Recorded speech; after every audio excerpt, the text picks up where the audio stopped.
All right, great. So now we're going to do our little deep dive into the letter of intent. Yay. Um, so it's just a smidgy different between artists and organizations. So for artists, there are 4 parts, and for organizations, there are 5 parts. So for artists, the 4 parts are artist eligibility, artist information, application summary information, and grant focus area, where you'll choose your grant focus area. That's pretty simple. For organizations, there is an additional piece for demographic information. The reason that there's a difference is because inside the individual artist's information, we're able to grasp that demographic information without having a separate piece. Okay, so now I would be sharing my screen. Hopefully, there we go. All right, can everyone see organization eligibility on their? Perfect. All right, move it so I can read it better. Great. So, basically, I mean, I really try to streamline this and make it super easy for you. I think you could actually do this in an hour or less. That's my design. So, if you already, kind of know the answers to the narrative piece, you could just whip this sucker out pretty quickly. So, again, this is organizations and organization eligibility. These are the questions right here. Are you headquartered and serving in Richmond? Yes or no? Is your organization a 501c3? It should be, because we told you that it needed to be. Does your organization's mission or strategic plan include a focus on arts and culture? Yes or no? Does your organization have a current annual budget less than or equal to $750,000? Will grant funding be used by June 30th, 2026? Is the application for the organization identified and not a pass-through to other entities? That's really important. And does your organization have a governing board of directors? So that's it. Organization eligibility, short, sweet, simple. The next piece for organizations is information. This is basic name, address, who the contact is, their information, the year the organization was established, and then you get to check the boxes of the acceptable places of practice, done in alphabetical order. Thank you. And then you get to write your mission statement. You have 200 words maximum for your mission statement. So if you have some big, long mission statement, now is the time to create an elevator pitch.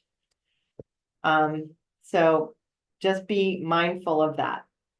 Organization history and overview. Again, brevity is your friend here. 500 words maximum. If you can do it in bullet points, that's even better. So just super brief. Organization history, structure, programming, the unique role that you play in the community.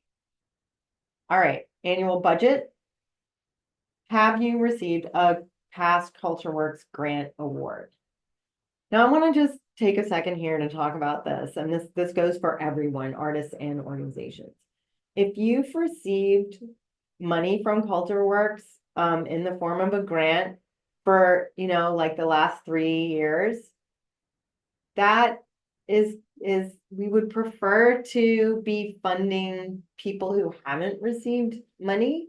So just think about that when you're applying. If you have questions, of course, you can make an appointment with me. You can ask at the end of this webinar, or you can make an appointment with me via the Sign Up Genius. If you're watching this webinar later, I only have those appointments scheduled out for like 2 weeks. from the date of this viewing, which is January 15th. Just FYI. I mean, you could still call and make an appointment or email me and make an appointment, but you won't be able to access the appointment times on Sign Up Genius.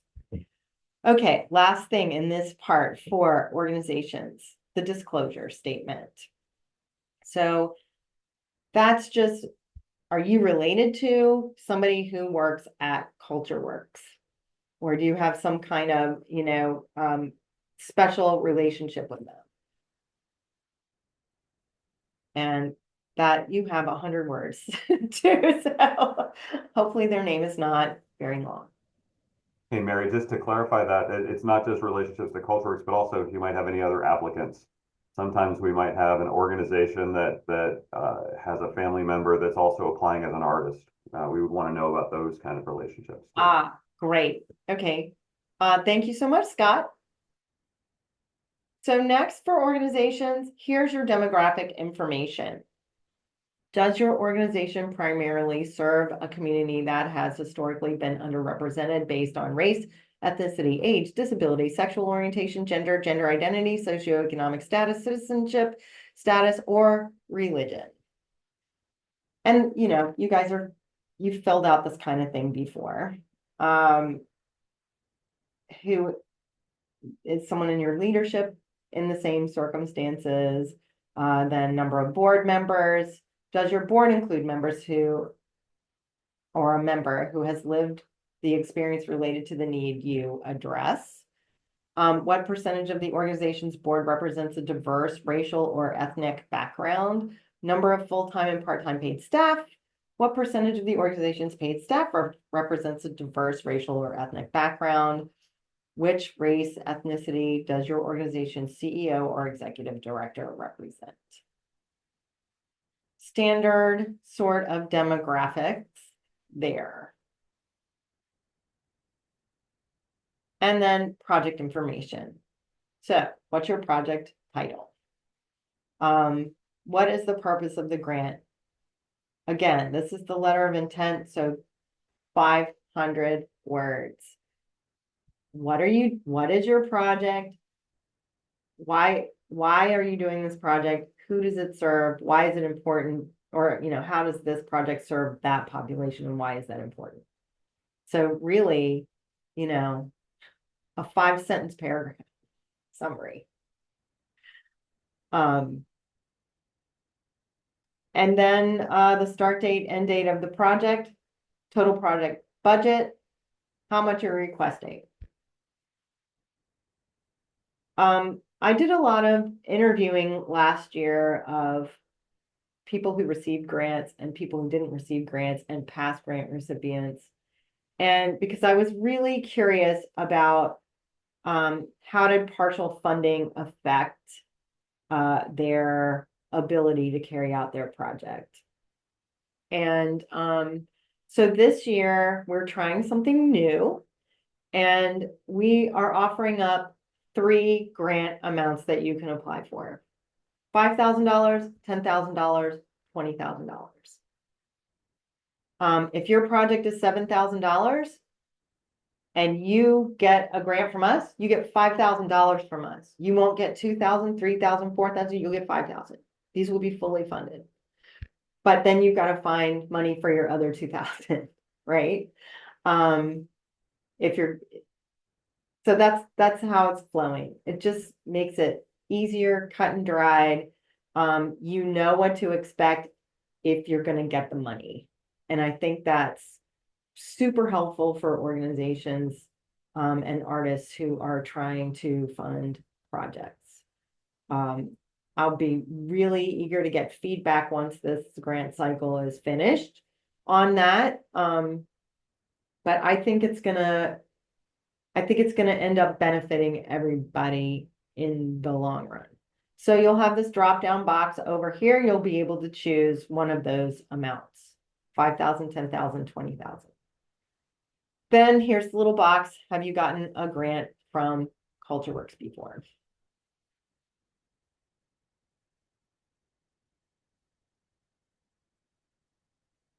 The last part for organizations is the grant focus area. Here's where you're going to tell us, are you choosing a building capabilities grant or a cultural equity grant?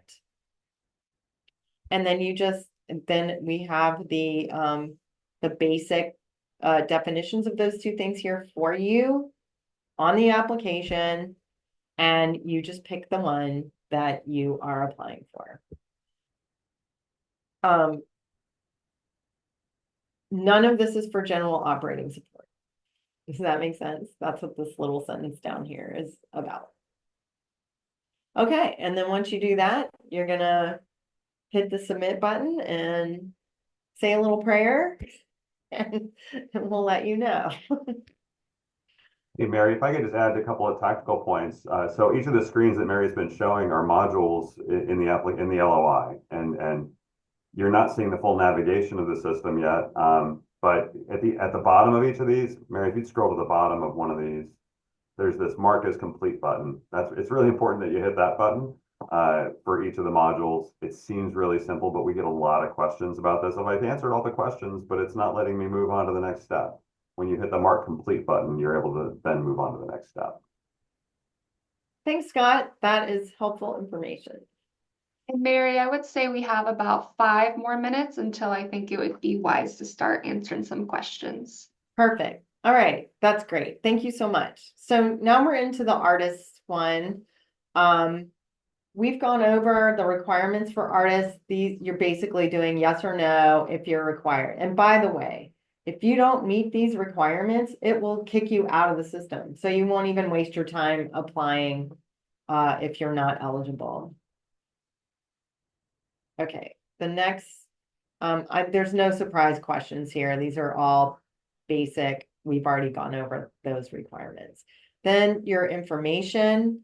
The only thing that's different here, basically is here's where the artist demographic information is, and you'll just click a button based on where you fall in these categories. And that's how we're going to collect your demographic information as an individual artist.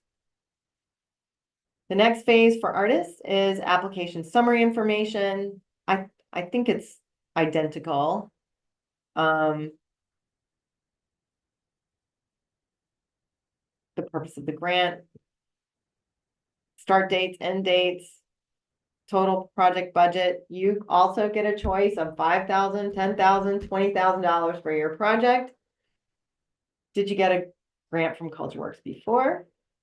And then exactly the same. What are you choosing? Building capabilities or cultural equity? All right, I'm ready for questions, Callie. First, before we get into that, I'm just going to go ahead. Mary briefly mentioned there's a sign up genius for you all to set up office hours appointments with her. I'm sending that link in the chat now. There's only appointments about the next 2 weeks, so if you don't see a time that works for you, you can give Mary a call or her email at this contact information. She encourages you to, if I may, to go back and watch these recordings and make sure that your question can't be answered by something that's within the guidelines. But that's how you can get in touch for more specific questions if we don't have time to get to your question today or something comes up after the fact. So with that said, some other questions we got. Would these funds be usable for a transportation cost or vehicle repair? Our organization owns 2 buses that need work to continue to function. Yeah, I think you can make a strong argument for that. Absolutely. Great. And do you have to be in operation for over 2 years for an organization as well? Yes. Okay.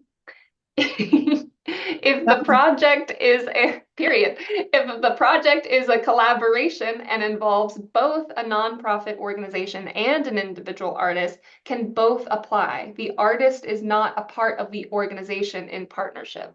No. I'm assuming this question is about the same project, 2 different applications. No, and in fact, if they are not a nonprofit, wait, did they say they were a nonprofit? Yes, One of them needs to apply, and whoever that is would be the lead of that project. great. And at one point during when you were going through the eligibility requirements, specifically for organizations, there's some questions about what constitutes paid staff. So does the percent of paid staff include those who are paid stipends? Scott, do you have an answer for that one? The, the question, there's a question on the application that asks for the percentage of paid staff. Mm-hmm. Is that right? Then that would not include. The number of paid staff. Yeah, okay, so number of paid staff. No, I wouldn't include contractors. I think you could include that you could mention them in a narrative, but I would only include paid staff. Okay, and just to That means clarify two that employees. that includes 1099 workers as well, contractors.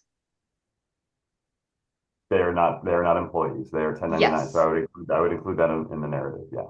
Great. Okay, moving right along.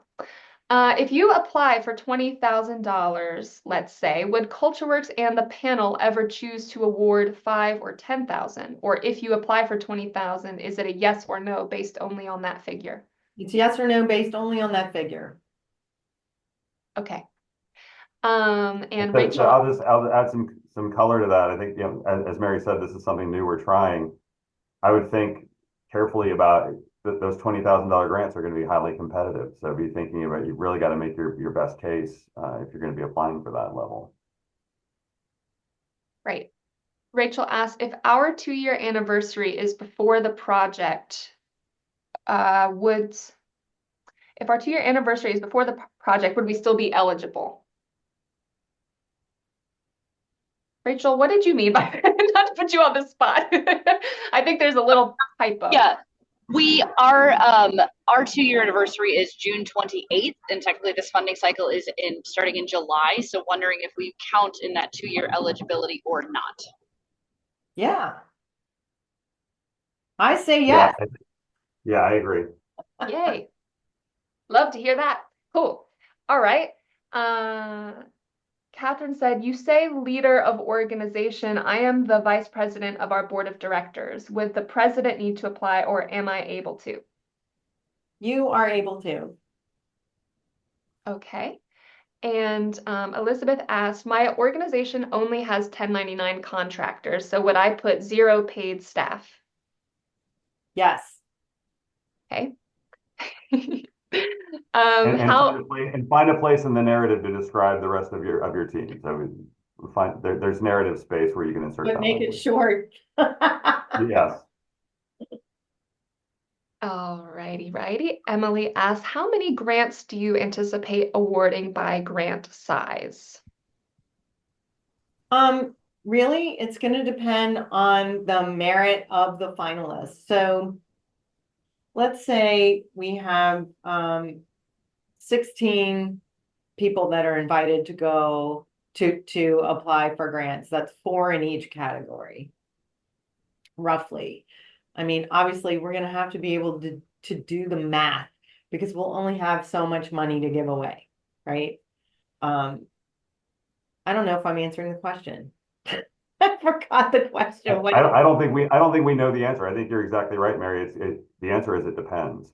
We're still working on securing some funds. I think we expect to be able to award at least $100,000 in grants this year. We hope that we can still grow that number between now and May when we make those awards, but we don't know for sure. And it also depends on how many people apply for those $20,000 grants versus the $10,000 and $5,000 grants. Right. Again, I will say, yes, we're absolutely revamping this, but I suspect that what won't change is we didn't make a lot of $20,000 grants last year, and I suspect those will be rare. I think that's going to be a really high bar for people. We want to make them, but don't expect a lot of $20,000 grants given the dollars that we have to allocate. And again, it just depends. I mean, I know you guys all of you on this webinar today are going to write amazing letters of intent, right? And it's my job to make this I don't decide who gets the money. So it's my job to make this process as difficult as possible for the panel. I want them to have 100 amazing applications, but always something that really aligns with CultureWorks value and is really serving the city is going to float up to the top. So I think, or really something that is so very clearly going to help an individual artist get that leg up, to take it to the next level. So keep that in mind. And just FYI, I'll be dividing up the panelists who will be reviewing the LOIs into two categories. And one group will be doing only building capabilities, and the other group will be doing only cultural equity. And the reason is that there's a subtle difference between those two, and it's too confusing, I think, for the mind switch. So I want, those building capabilities people to really be focusing on what helps these organizations and these artists, get to the next level. For example, we awarded a gallery last year money to purchase a program that's going to help them market better to their email list, and then training so that they could learn how to really use it. Like, that's going to really help them get to the next level. That email list of theirs is their gold. That's their gold mine. They can get those little nuggets of support and volunteers and people coming to buy art from that email list. That's super important. So they had a really good case for how this is going to take them to the next level. I hope that was a couple. Yes. Can a single organization submit multiple applications, assuming these are unrelated projects? No. Okay. If an employee of an organization wanted to apply as an artist outside of their organization's grant, how would that affect the likelihood of the organization receiving their grant if they are completely unrelated projects? So I believe this person is an individual artist with their own ambitions, but their organization separate might be applying as well. Yeah, so that's happened before, and it shouldn't have any effect. Wait, Scott, question here. If they're the lead artist in the organizational project, would that affect them? They can't apply for, I don't know. Can they still apply for an individual? So if they were the lead artist on an organization project, I think the panels would look at that and at least scratch their heads and say, are we sure we want to invest in this person twice? Okay. I've seen that happen before where we've had we had an executive director of an organization apply as an organization and then apply as an individual artist. That did not, they did not get funding for both. I hope that helps. It becomes a unique circumstance, but if you just happen to be an employee of an organization that is also applying, but you're an artist and it's unrelated work, I would disclose the relationship. I know they're applying. This has nothing to do with it. This is an unrelated project. That's the kind of thing you should disclose in the narrative, in that disclosure narrative. Tag on question to that. An artist applying for a grant shouldn't be the name used on the organization's grant application. Yeah, I would suggest that. Okay. Separate. A point on just winning grants in general. You want to be as crystal clear and simple as possible. So you want everything as clean as possible. So when you have something muddled, like I'm, the lead artist on this organizational project and I'm applying as an individual artist, that's muddy. That people who decide about who gets grant money they don't like that. They want things to be very clear cut and simple. I just want to acknowledge it's 12:58. So we might, if it's all right, Mary, just go a couple minutes and answer these final couple questions that are here in the chat. And then I will go ahead and redrop Mary's sign up genius for her office hours and her contact information if any other questions come up after the fact. Beep, boop, beep. 1 second. All right. Will there be an equal number of grants awarded by category? Not necessarily. Okay. I'm assuming that means building capabilities and cultural equity like an equal. That's what I'm Or taking. artists versus organizations, so Okay. not necessarily. We'll see. In the past, we've let the application pool drive that. And so we look at what percentage of people requested building. We want to try and match the need of the community. And so if there are more building capability applications, we might make more awards in building capabilities, for example. Well, and obviously they have more of a chance of, because there's more of them. Can you speak about pass-through funding? I would assume that awards to artists at an event are pass-through funding. Is that correct?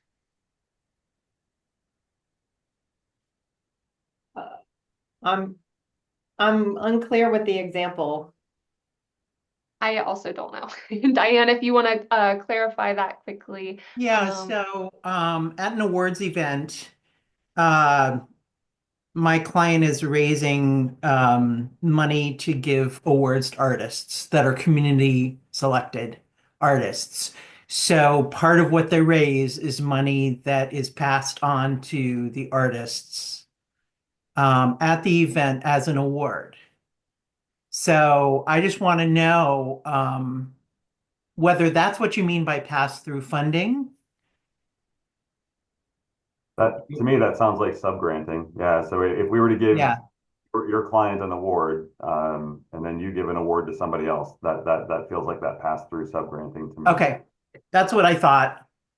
Thanks. Yeah. Okay. If you pay your dancers of your from your award, is that pass-through? No. That would be an artist stipend, right? Yep, that's an artist stipend. Yeah. And Jenna says, tangentially, how can we help you guys get more funding for grants? Oh, thank you. I love that question. How can you get us more funding for grants? Well, you can ask people to donate to CultureWorks. And you can ask them to put specifically on their donation grants funding. I would love more of that to come in. And I'm working on that. This year I really wanted to get this piece of the granting process. To me, it was very urgent because I just felt like artists and organizations were spending a lot of time on this process that wasn't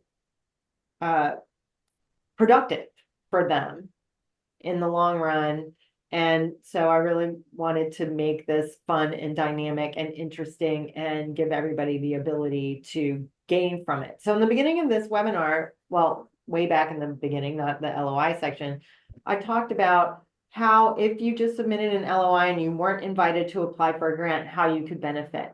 And in this live event that we'll be doing, this sort of Shark Tank event, you will be invited and you will be able to come and meet funders and media people and other artists and organizations that you could possibly partner with, and just expand your horizon of arts and culture opportunities in the Richmond area. And so you're going to get to benefit from that any old way you slice it. So I want everybody who puts an effort into this to have the opportunity to get something out of it.